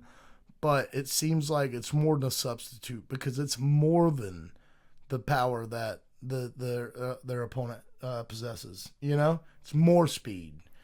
And I feel like that really favors you in BKFC because the thing that makes BKFC different about other things is hitting someone too hard can actually hurt you. Yeah. You almost want to win by 1,000 cuts, you know? Just little dagger cuts. So you kind of want to be the faster guy and cut him as much as you can before he gets that power on you because he could break his hand on the first power hit. Absolutely. You know? Damage wins fights, but in BKFC, so do knockdowns and, more importantly, knockouts. I have a hard time picking this. I truly do, guys. But I think I'm going to go with Platinum Mike Perry. And you guys don't even know. This fight is so much closer than what people are giving it credit for. There's a rehydration clause. He can't go over $175. And the fight's taking place at 170, I'm pretty sure. But he can only gain back 5 pounds of water weight. Who? Perry. Oh, wow. Yeah. Well, he's favored to win, minus 300. I guarantee he is, but the odds makers know what they're doing with this one, That's brother. right. That's the right. odds makers have their money in this. I promise you. I almost want to see Jeremy Stevens. I almost want to say his technique. I'm not going to pick against Mike Perry. That's where I'm not, dude. That dude's a dog. He's one of the homies. I love Mike Perry. And I really hope he wins this fight, even though I'd be a liar to say that I'm kind of rooting for Jeremy Stevens too. It's hard. It's hard, man. But roll on, my dog, Mike Perry. On to the next one. Christine Faria is the baddest. I don't care if they just came out with the belt. That is the baddest woman at BKFC, brother. She is fighting Jessica Borga. Jessica Borga, former Bellator fighter. She has 3 fights in BKFC. All 3 by finish, knockout finish. She wins every one of them, bud. Now, what she does in her off time, that's one thing, they say she likes to fool around a little bit, something like that on the naughty pages. I haven't looked because I'm not that attracted to her, even though a lot of folks are. I think she's got a head like Pennywise. I think she does. I think that she's got a head like Pennywise. I can see it. She is brutal. She is brutal. She's a great fighter. She's better than a good fighter. She is a great fighter. So I'm not trying to take it away from her, and I'm not calling her dog ass ugly either. It's just, I'm trying to be respectful here. They say she dabbles in more than dabbles in other contexts of the word dabble. She also is a real estate agent, so I'm sure that's fun for cosplaying. She's an exhibitionist. Correct. At any rate, I'm going with Christine Faria. She's the smaller fighter, as I said before, coming up. The smaller fighter usually has most of the advantages. She's got the experience. She's got the knowledge. She's got the time on her hands, and I think she's mean as a snake, boy. As 3 rattlesnakes thrown in a hat and shook up in the swamp, brother. I think that is Christine Faria. Damn. Hell yes, I'm going to run with her. Give me also Christine Ferreira. Yeah. Because if you're going to put it like that, though, you know what I'm saying? Dog. That really be how she be, though, dog. You feel me? That's how she be, though. Yeah. Up next, we have Jimmy Rivera fighting Timmy Mason. Now, here's the thing, folks. You guys already know we're not going to get into it because we're not breaking news here, and we don't want to sound redundant. He was supposed to be fighting Frankie Edgar. Frankie Edgar's no longer on the card due to medical. Let's just say it the way it is. He was denied entry into the competition. That's the way it is. And thank God. Okay, thank God. Let's give a round of applause to that medical practitioner. We were all thinking it, brother. We were all thinking it. Golf snaps. Thank you. Yes, thank you. Really appreciate that.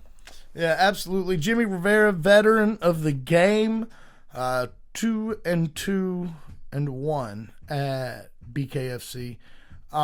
He's fighting an up-and-comer, a new dude, Timmy Mason.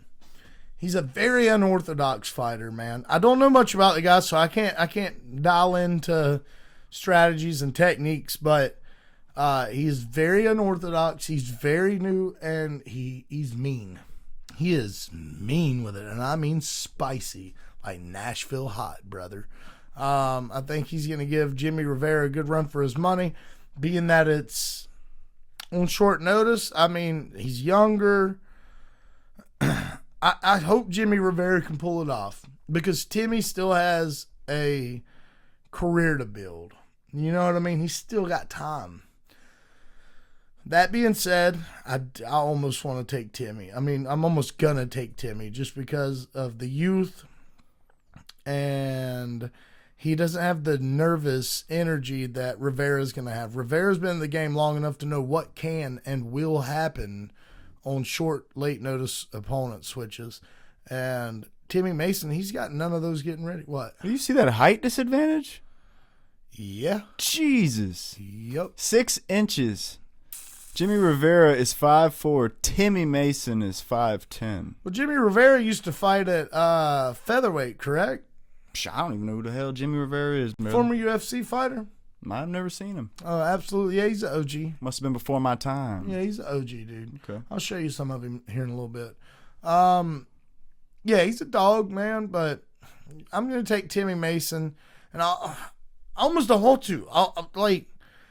It's my conscience telling me that, youth is going to reign over the wise. I agree with you. Give me old Timmy. Timmy! Absolutely not. We don't know these fellas. We don't. Okay. They look like studs. I'm sure they're going to knock each other the fuck out. Look at that dude's knuckles. Jeez. I'm not going to try and pronounce his name. Yeah, I am. Carl Robertson's taking on Aluwale Bambos. That's probably not how you fucking say that. I'm not going to pick because I don't know those dudes. But it looks like a great scrap. Moving on. No, we're not. I don't know these fellas either, bud. Let's go on down 2 more fights. Up one. There we go.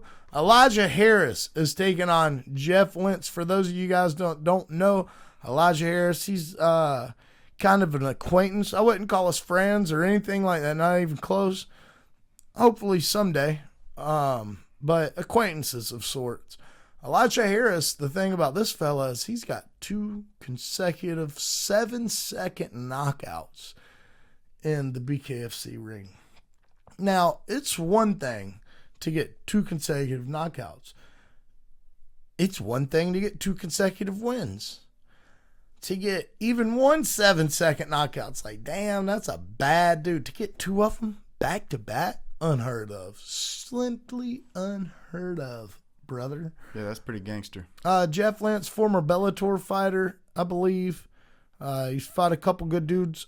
Dude, he beat, if I'm not mistaken, he beat, what's the guy that Paddy Pimblett beat that everyone doesn't think he beat? The guy, he was just on a UFC card, he got hit. Jared Gordon.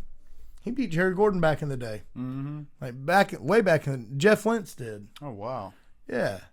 He's fought several folks that are really high profile dudes, and I can't remember who they are, to be fair with you guys. He kind of looks like Jared Gordon with hair a little bit.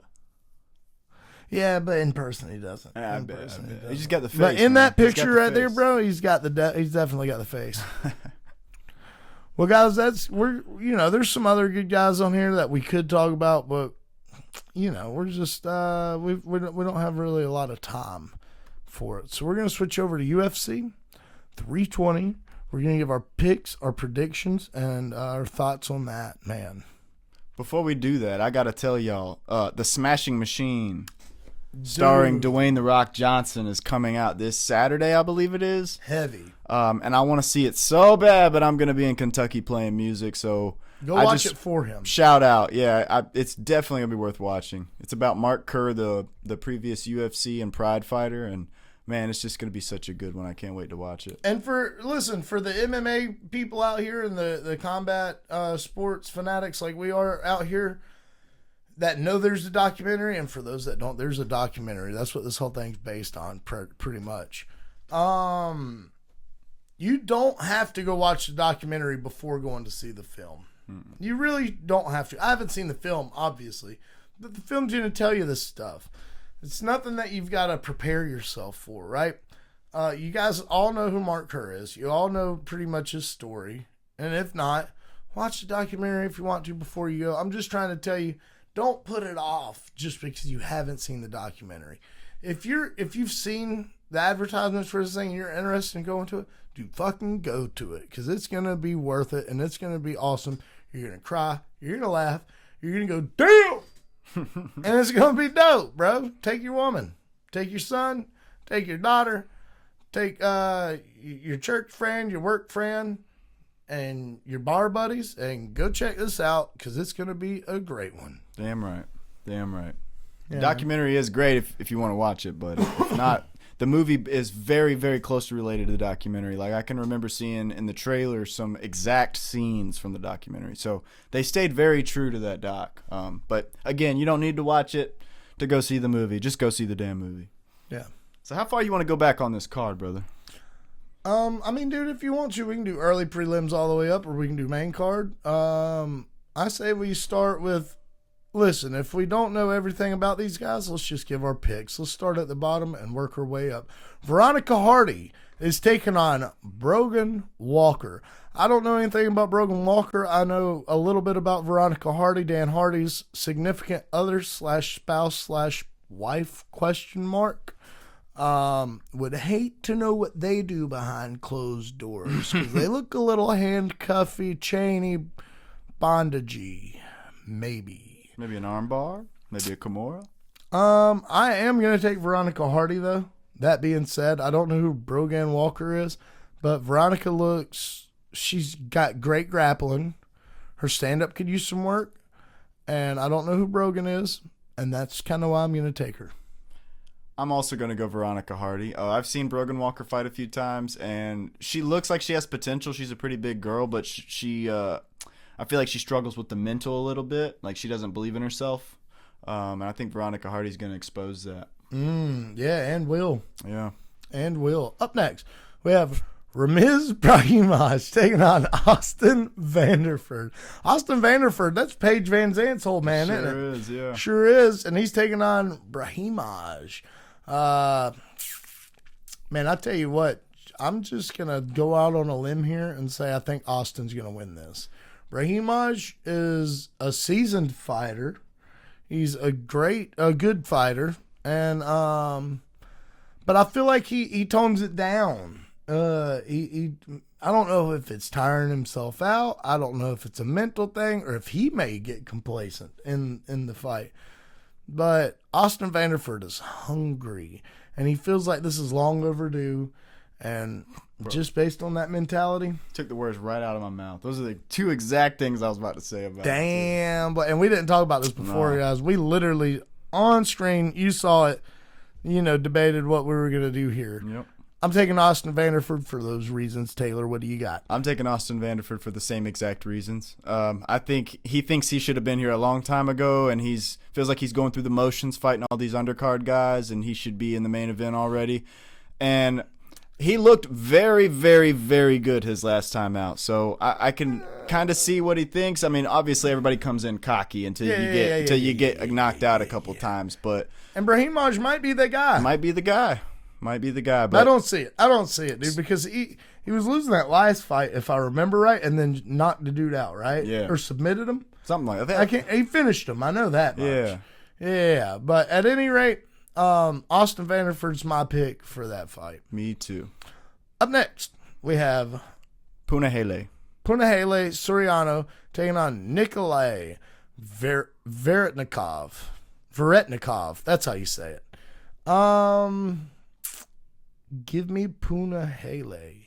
Is that how you say it? That's how you say it. Okay, guys. That's who I'm taking. Give me Punahele. Veretnikov is also a seasoned fighter. Oh, am I rethinking this as I'm watching this play out in my head?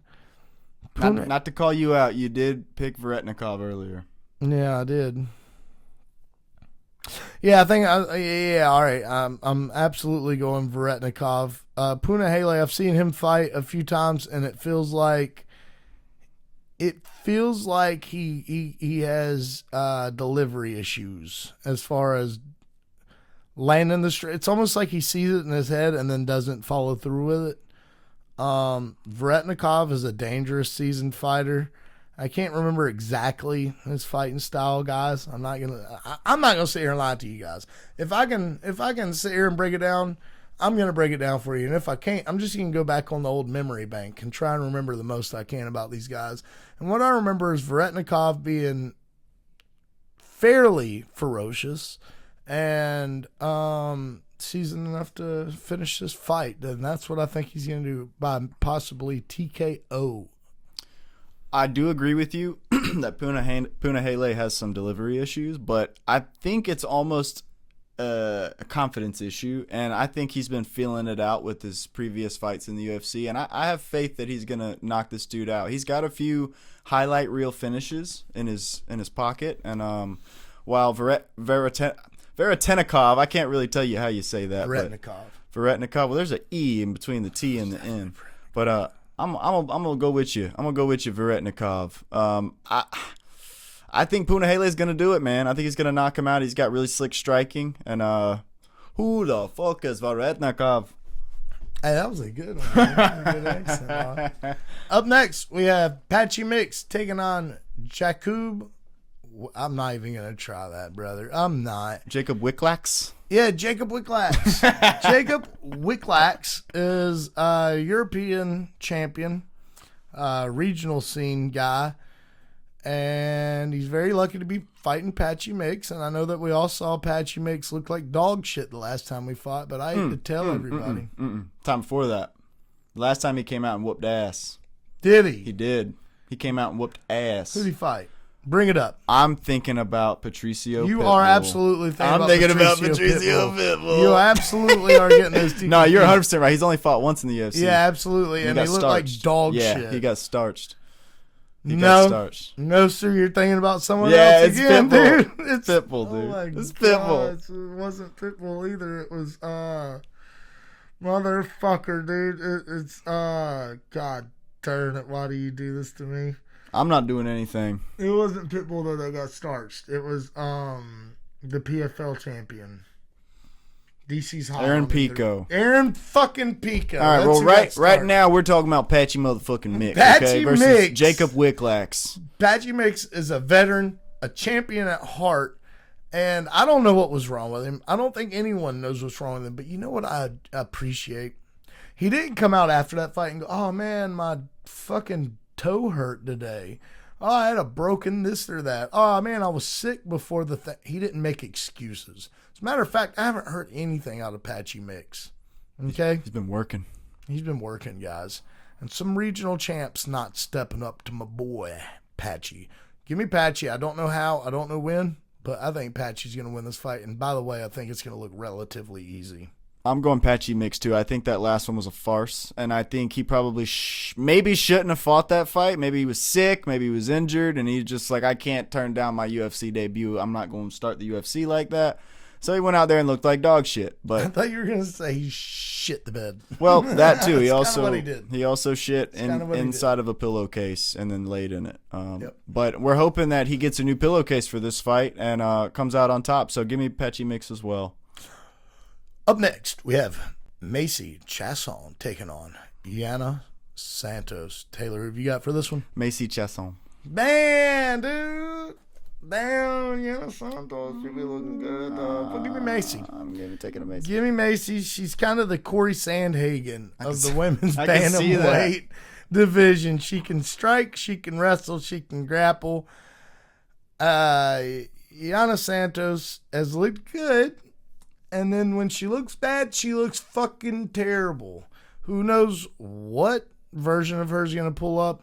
And I cannot decisively pick her going against Macy Chasson for that reason. Because Macy Chasson, if anything, is... What's the C word I'm looking here for? Cunt. No. Oh. When you're the same every single time. Consistent. She's very consistent. Up next, we have Atiba Goudier taken. Oh, no, never mind. That has been canceled and is on the bottom of the screen. It's very confusing. Daniel Santos is taking on Yu Zhu Sang. Taylor, have you gotten this one? Give me Daniel Santos. Dude, we're going to have the same picks. Well, you're giving me first pick. I'm taking Daniel Santos. Damn, boy. Okay. Yeah, give me Daniel Santos, too. Yeah, Yu Zhu Sang, but that's all he did. He didn't. He sang. He didn't win against Daniel Santos. That boy sang, though. That's right. That boy sang, though. He be singing. I've seen Daniel Santos fight. I can't remember Yu Zhu Sang fighting. I'm pretty sure they picked him up on the road to UFC. I'm not sure about that either, but I think so. Daniel Santos is a moderately good fighter, and that's what I know about him, and that's why I'm picking him. Yeah, me too. Absolutely. Up next, we have Chris Gutierrez, the veteran, taking on Farid Basharat. Boy, let me tell you something. Dude. I'm taking Basharat. The reason I'm taking Basharat is because when Chris Gutierrez gets taken down, he has no answer. He lays there and he takes the punishment. He submits, right? And not in a good way. Not in a good way, but he submits. I'm going to take Basharat. The Basharat brothers are notorious for their grappling. And if he gets Chris down, it's going to be game over. Now, the Chris that fought, I can't remember the guy he fought. They looked really good in the last time, but I mean, he was on a tear. He looked great against a lot of folks. His boxing's super crisp. He's extremely fast. His footwork is phenomenal. The man has tree trunks for legs. Absolutely, he does. But I just can't pick him if he's going to get taken down. If he's facing a grappler, after seeing his last performance, I believe it was, I can't pick him. So give me Farid. I'm with you, bro. I want to say Chris Gutierrez so bad. Yeah. But everything in me is screaming no. Yeah. It's going to be Basharat. Absolutely. Put your money on it. Yeah. Put your money on it. Yeah. Throw something. Yeah. Up next, we have Edmund Shabazian versus Andre Muniz. I actually have a prediction for this fight. Do you? I'm going to call this either the end of the first round. or the middle of the first round? TKO/knockout by Edmen Shahbazyan. And let me tell you something. If he gets out of that first round, I'm going to take Andre Muniz by decision. But he's not going to. Give me Edmen Shahbazyan. Andre Muniz, he's a tough competitor. He's a great competitor, as a matter of fact. Nobody gives that dude his flowers because he's actually really good. Edmen, it's like he just doesn't want to be in there after the first round. He comes unglued. He's a tornado Tasmanian devil when he's in there in the first round. And that's why I'm going to pick him because Andre, not that he's chinny, but I feel like he's going to be susceptible to Edmen's shots. He's a very technical placer of the shots. You feel me? His accuracy is off the charts. So, yeah, give me Edmen Shahbazyan by TKO or KO in the middle or the end of round 1. Calling shots, baby. Yep. Give me Edmen Shahbazyan as well. Damn. I love Edmen Shahbazyan. I love watching him strike. He's very calculated, very cold. I'm actually very surprised that he was only 15-5. I thought that dude had like 30 fights in the UFC. He's on like every UFC video game. Like that dude. That dude's been here for a while. And he's great to watch strike. So give me Edmen Shahbazyan. Well, I think he was Ronda Rousey's protege. Is that right? Yeah, I'm pretty sure. Oh, so they really pushed him. Yeah. In the UFC. That makes sense. Yeah. That makes sense. Up next, here we go. This is the mistake. Atiba Gutierrez taking on Tristan Vines. Tristan Vines, brother, he's better than good. He's a great regional.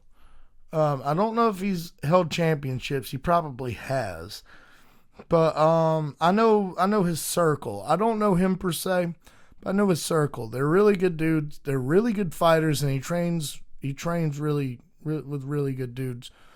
My thing is it's on like days worth of notice, like 5 days notice, and Atiba Gutierrez does not need to be fighting these guys, man. He is a monstrosity. He is a fucking murderer, dude. He needs to be fighting ranked people. There's no reason. I mean, this one is absolutely, you can see it. His opponent dropped out, and this guy stepped up and took the fight, and that's why this opponent is who he is. And by the way, if he win, I don't want to shit on him because like I know some of his people, and I don't necessarily know him, and I'm not trying to sound disrespectful, guys. I'm just calling it the way I see it. So if you don't want to come on the podcast after seeing this shit, I get it. But dude, I'm just calling it the way I see it. Atiba's a monster, and he needs to be fighting ranked guys. And my problem, what I'm trying to get at, is that the guy that Ozzy Diaz, that Tristan replaced, he's not a ranked guy. And that's who Atiba needs to be fighting. He needs to be fighting like a 20 and up guy, and keep it spot on the card, on the prelims or in the bottom of the main card of fight nights or something like that.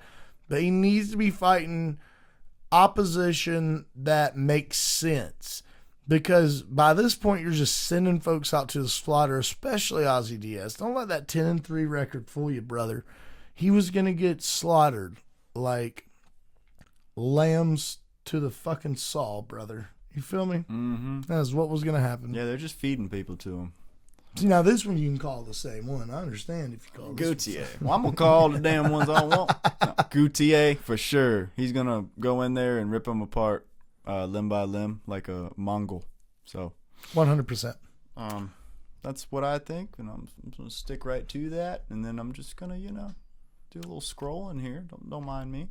On to the main card. Abus Magomedov. I can't say his whole name. I didn't even know that was his whole name. That's crazy. Abuspian Magomedov is taking on Joseph Pfeiffer. So if we're gonna do the whole first name, Yeah. Abuspian is taking on Joseph. Taylor, have you got? Might ruffle some feathers here. Give me Joe Pfeiffer. I don't think you're gonna ruffle many feathers. Okay. Yeah. I kind of want to say Joe Pfeiffer. My thing is that Abus can be tricky in these situations. He's a good fighter. He really is. He's a damn good striker. He's a little flat-footed, but so's Joe Pyfer. They both kind of fight a little slow, a little sluggish, if you will. Hopefully Joe Pyfer's learned from some of these things, and he comes back a little more active. Oddass, though, has mad power, dude. I mean, in my opinion, he's a light heavyweight fighting at middleweight. He's a big boy. I am torn on this fight, but I do think Joseph Pyfer is going to win this fight. I think that his wrestling may be better. Don't let that Magomedov name fool you. He can get taken down. Now, whether or not Joe can hold him there is another question. But Joe has crisp boxing, where Oddass has crisp, like, kickboxing. And I think that Joe can maybe catch Oddass slipping up, throwing a leg kick and just giving him the old chill son and 1-2 right down the middle, dude. I'm not calling it like that. I'm just saying I see Joseph Pyfer winning this fight. I don't know why I keep calling him Joseph. I see Joe Pyfer winning this fight, guys. So I'm going to take Joe Pyfer. All right, up next we got Josh Emmett versus Youssef Zalal. Give me Zalal, baby. Zalal looks damn good. I feel like that man's in his prime right now. Josh Emmett's a beast. Don't get me wrong. I would love to go for Josh Emmett. I love his fighting style. I usually do go for him. But when it comes to Youssef Zalal, bro, I just feel like he's a whole nother level. I think he's very well-rounded to where Josh Emmett is. He's not a one-trick pony, but he's like a 3 or 4-trick pony. He's like a 2 or 3 trick pony. You get what I'm saying. He's got a right overhand. He's got a right hook. And then he's got a left overhand. It's like he throws the right overhand, he steps through, and then he follows up with the left overhand. Or he'll throw the right overhand, and then throw a check right hook, and then throw a left overhand. And that's about it, bud. So who you picking? Zalal. Right. It's not even going to be... Nah, dude, I love Josh Emmett, by the way, guys. I'm talking a load of shit, okay? Josh Emmett, vet, one of the hardest hitting dudes at 145. We love Josh Emmett in this house, okay? But he's just, his blueprint's too easy. People know Josh Emmett by this point, and I hate to admit it, but he really is just a 3 or 4 trick pony. He really is, guys. Youssef Zalal trains with some of the best guys in the world. And yeah, I think they're gonna break him down, have a game plan. Do you have a prediction for the finish? Because I think there's gonna be a finish. I think Zalal finishes Emmett. Rear naked choke round 2. Do you think he chokes him out? Okay. I'm not gonna tell you you're wrong. I think that he finishes him in the latter stages of round 2 or the early stages of round 3. I do. And that's not just because you say round 2. Hear me out. Zalal's like an outside type fighter. And Josh Emmett is like a pressure fighter. You know, as long as Zalal doesn't fuck up, he's going to be good. And I actually think he's going to piss off Josh Emmett a little bit. He's going to get under his skin because Josh isn't going to be able to figure him out. And then I think he's going to catch Josh slipping and effectively end that shit right then and there. As soon as he sees that he's pissed off about everything and aggravated, he's going to strike hard. Whether that's, submission. I know I used the word strike, but whether it's a submission or a knockout, I'm taking Youssef Zalal by finish in the latter stages of this bout. On to the next one. Ziri Prochazka is taking on Khalil Roundtree. This one's a hard choice for me, bro. It is pretty hard. Because on paper, man, like when you're looking at the intelligence and the systematic breaking down of your opponent, I really like Khalil Roundtree. But the problem is that's all been done to Prochazka, and he's always come back and knocked the motherfucker out. No matter how much you throw at that man, he's fought the best of the best. He's fought Alex Pereira. I mean, I know Khalil did too, but little different things happened in those. God, I gotta say, give me Yuri Prochazka. I feel like he's gonna get his ass whooped the entire fight, and he's gonna knock him out at the last minute.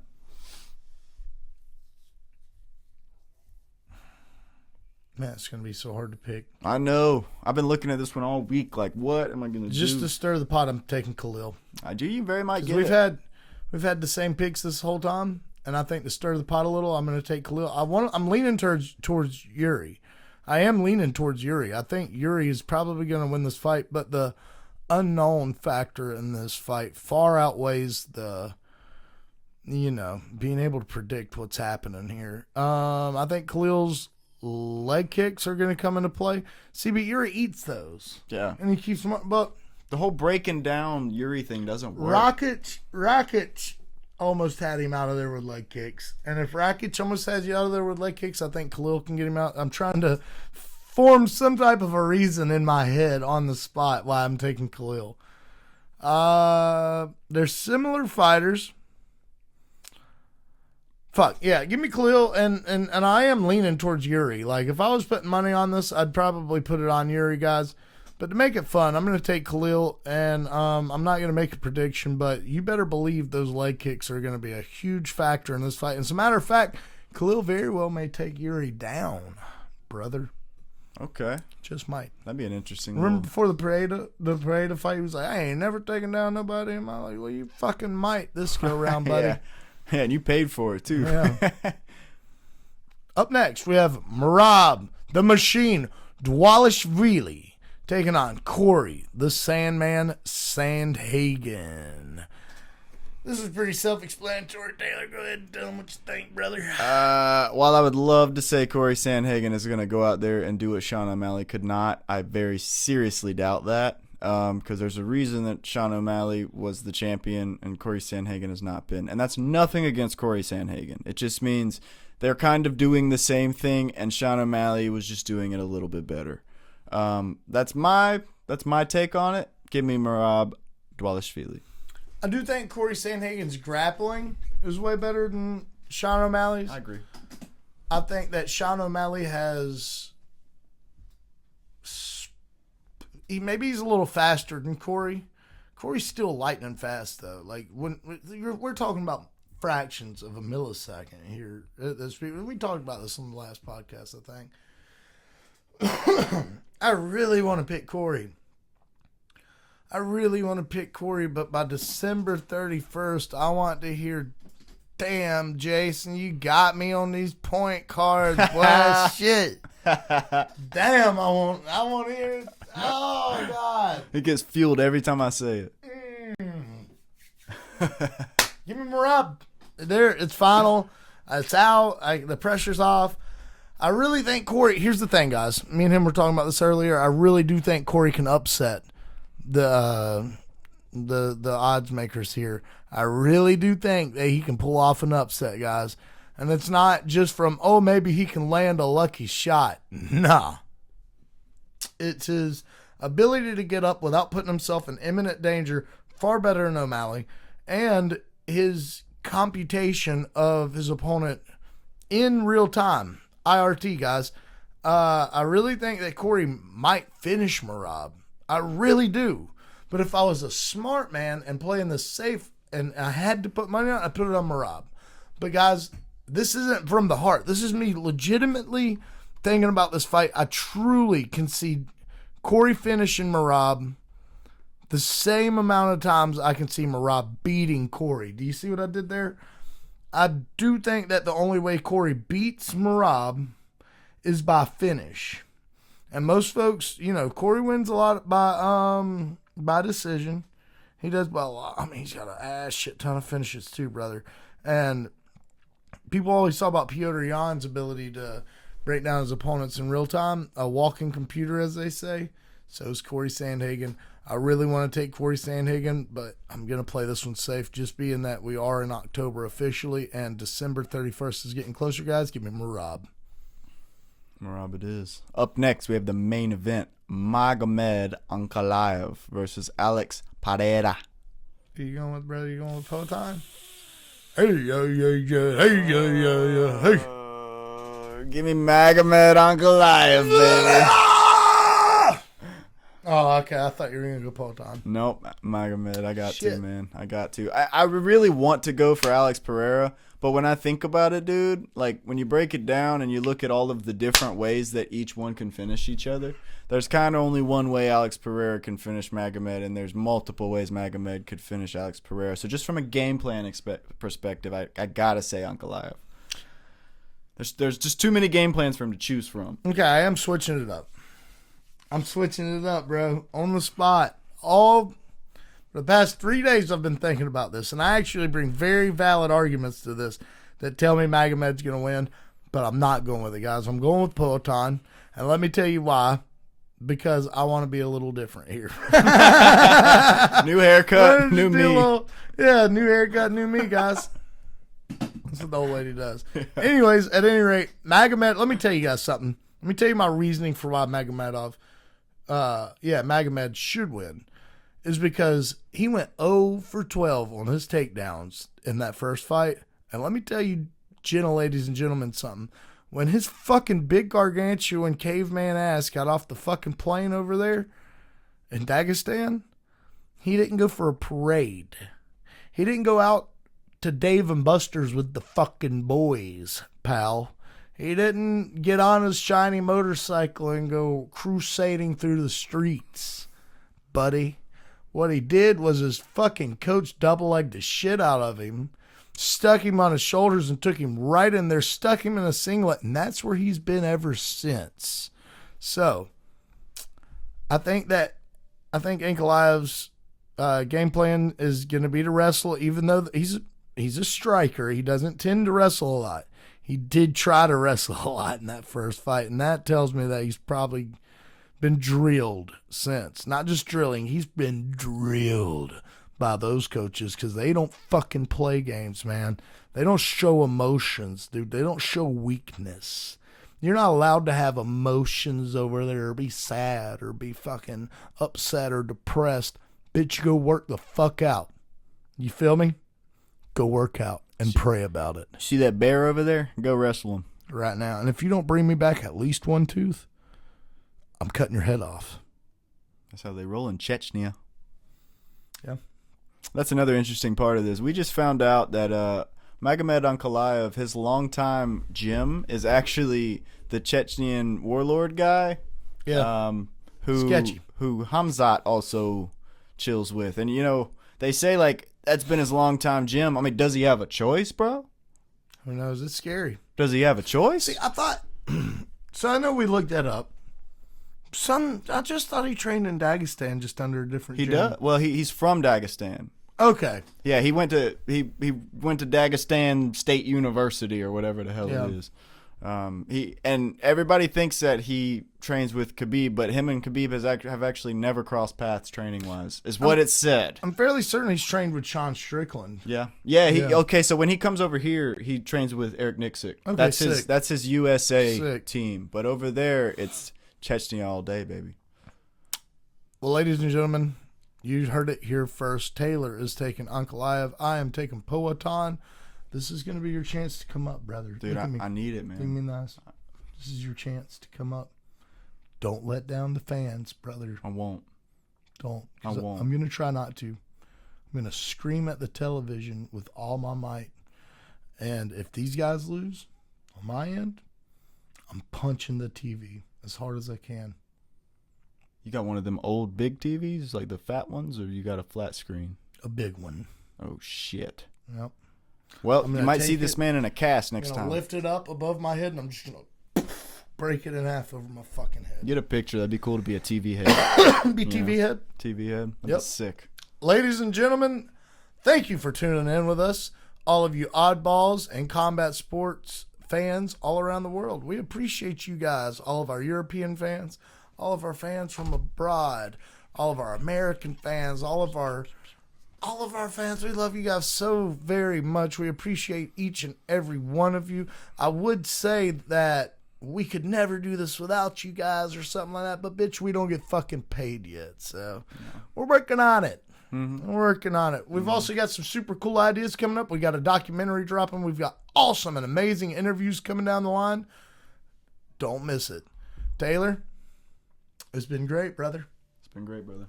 Another successful run at it. Damn right. We will see you next week on the Oddass Podcast.